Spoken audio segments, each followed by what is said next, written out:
V naslednjih minutah se bomo pomudili še v Celju. Gimnazija Celje Center, ki je že sicer dobro stoletje nepogrešljiv del središča mesta, že 3 leta organizira tudi srečanje vseh generacij nekdanjih dijakov.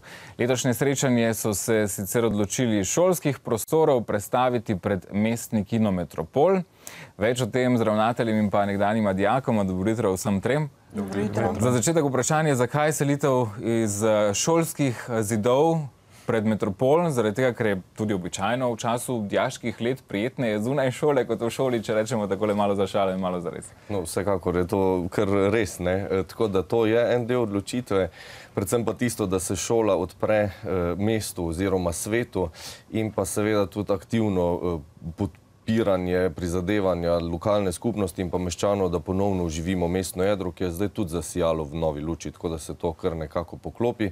Pa še mestni kino Metropol je ravno tako kot gimnazija Celje Center en lepših arhitekturnih spomenikov delo našega arhitekta Jožeta Plečnika.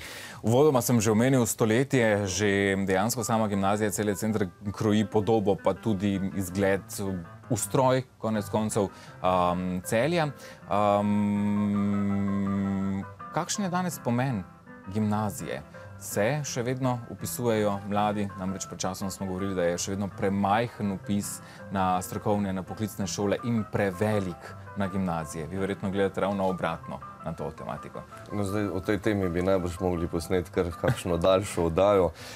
Nedvomno to razmerje v Sloveniji ni čisto naravno in vpis na gimnazije, sploh tam po letu 2000 je rapidno narasel, tako da je praktično več kot polovica generacije se opisovala na gimnazijske programe, kar nekako ne gre v kontekst enega zdravega in normalnega razvoja družbe, misleč tukaj seveda na potrebe trga, na delo kot takšno in pa seveda tudi na vrednote, ki jih skuša šola podajati. Zdaj v zadnjem času se to malce stabilizira, vpis na gimnazije pada, seveda pa je to en kup problemov, ker se v tem času pa ustanovilo veliko gimnazij, v manjših urbanih središčih in tukaj zdaj pa prihaja do tistih eksistencialnih kadrovskih problemov, ki pa seveda spet niso prijetni za družbo.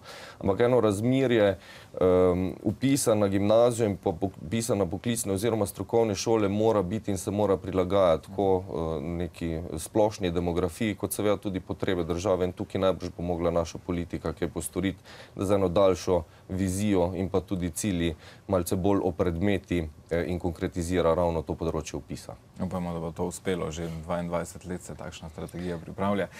Leja, generacija 2013, kaj je gimnazija dala za naprej, za študij in nasplošno za življenje? Gimnazija mi je dala odločitev, v bistvu, kaj sploh bom počela v življenju.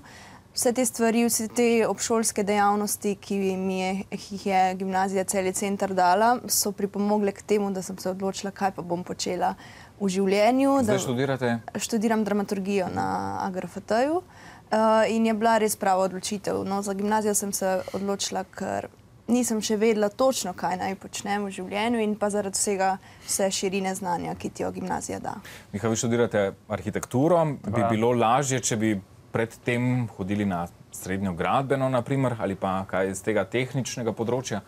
Mogoče bi malo pomagali, čeprav v mojem primeru ne, ker sem se za ta študij dokaj pozno odločil, ampak moram dati podoben odgovor kot Leja, da mi je gimnazija dala nek okvir, pa znotraj katerega sem se potem lažje odločil za ta študij, ki me zanima.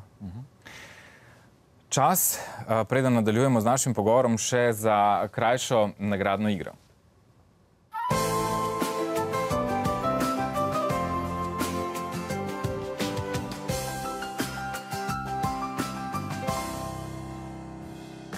Profesor Abecednik ima za nas novo nalogo. Če jo boste uspeli rešiti, pa čaka na vas majica Radia SI in pa plošček mladega slovenskega izvajalca Arnija. 090 93 60 32 je naša telefonska številka in telefonska številka seveda tudi profesorja Abecednika. Lahko vam izdam, da nas danes sprašuje po besedi za skupnost ljudi in celovitost njihovih odnosov. Črka Ž kot žiri je že dana, besedo 6 črkami iščemo, 090 93 60 32 pa naša telefonska številka in kot rečeno beseda za skupnost ljudi in celotnost njihovih odnosov. Slovar slovenskega knjižnega jezika to besedo razlaga tudi na določen gospodarski in politični način organizirano skupino ljudi ali pa skupino ljudi, ki jih združujejo skupni interesi, zlasti naprimer zabava. 090 93 60 32 in lep pozdrav, da je z nami. Halo, halo, se slišimo? Ja, Milavčeva iz Ljubnega.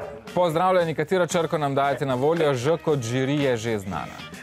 Nisem nič slišala, ko so povedali. Tako, iščemo besedo, ki označuje skupnost ljudi in celovitost njihovih odnosov ali pa skupino ljudi, ki jih družijo skupni interesi, zlasti zabava. Katero črko nam dajete? Zabava. Črka Ž kot žiri pa je že znana. Katero črko? Samo 25 ima slovenska abeceda, ena je že razkrita. Dobro je B. B kot bled.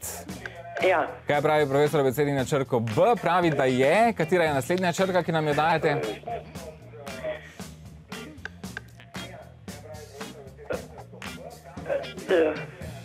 Katera bo naslednja črka? A? A kot Ankaran. Kaj pravi profesor abecedi na črko A? Iščemo torej besedo, ki označuje skupino ljudi, ki si jih družijo skupni interesi, naprimer zabava. Boste ugibali ali dajete naslednjo črko? D kot Dravograd. Profesor abecednik pravi, da je tudi črka D v tej besedi. Boste ugibali ali dajete? Ja, družba. Družba, tako, odgovor je pravilen. Majte, Radia SI in pa tale glasbeni plošček je vas. Naj vam dobro služi, lepo se imejte in pa hvala lepa. Torej, mnoge generacije so se zvrstile na generaciji Celje Center, verjetno tudi tistih najstarejših, da prvih ne pričakujete, ali pač na medgeneracijskem druženju. Vsekakor tudi to je že tretje tovrstno druženje po vrsti in vsako leto v bistvu je bolj pestro in heterogeno ravno v smislu generacij, tako da vabljene so na vsak način, vse sploh zaradi tega, ker je ta stavba gostila kar mnoge izobraževalne programe, predno je pristala na tej številki 3, se pravi 2 gimnazijskih in 1 strokovnem. In upamo, da nas bo čim več in da bomo čim bolj pestri tudi po letih. Kaj pa se dogaja potem na tem srečanju? Sta že bila na kakšnem? Miha? Ja, v bistvu je tako, da je nek koncert, kjer sodelujejo skupine, ki so nekoč že delovale na sami gimnaziji. Pa v bistvu gre celoti za neko druženje, spet vidiš svoje vrstnike izpred parih let, tako da je res v redu. Pa če tako malo špekuliram, verjetno je že kakšen nekdanji dijak gimnazije, naprimer v tvojem primeru študiral arhitekturo, je uveljavljen arhitekt, pa ga lahko v takšnem primeru tudi pocukaš za rokav? Ja, seveda, najmanjši problem. Kdaj so vabljeni vsi nekdanji dijaki gimnazije Celje Center? Petek, 19.9. ob 19. mestni kino Metropol, to je Stanetova ulica v Celju, center mesta in res pričakujemo, da bo pestro tako v tem koncertnem programu, kot tudi z vsemi ostalimi presenečenji in da bomo pokazali, kaj zmoremo GCC-evci vseh generacij. Pa se odzivajo nekdanji dijaki? Ste jih uspeli toliko zanimirati oziroma je toliko neke zavesti med nekdanjimi dijaki, da prihajajo na takšna druženja, družabno, poslovna, mreženje, kot se to danes imenuje? Ja, s tem razlogom je bilo tudi ustanovljeno društvo GCC, ki deluje po konceptu alumnov, se pravi nekdanjih dijakov in zelo veliko sodeluje šoli ravno na področju študijskega in poklicnega svetovanja, ki je bistveno drugačno od tistega uradnega PR-a od fakultet, pri različnih obšolskih dejavnostih, z uvajanjem novih vsebin in pa seveda to je ena najbolj konstruktivnih kritik, ki jih lahko šola dobi, namreč tisti, ki so že prešli čez klopi 4 do 5 let, znajo največ povedati, kaj je tisto, kar je bilo dobro, kaj pa mogoče nekaj, kar bi bilo vredno popraviti za prihodne generacije. Uspešno delo še naprej, naj bo šola takšna, kot mora biti, čeprav so različni pogledi tudi na to, ne? Tudi to bi rabili. Ministrstvo, učitelji, učenci oziroma dijaki. Vama uspešen študij in prijetno druženje seveda na srečanju generacij.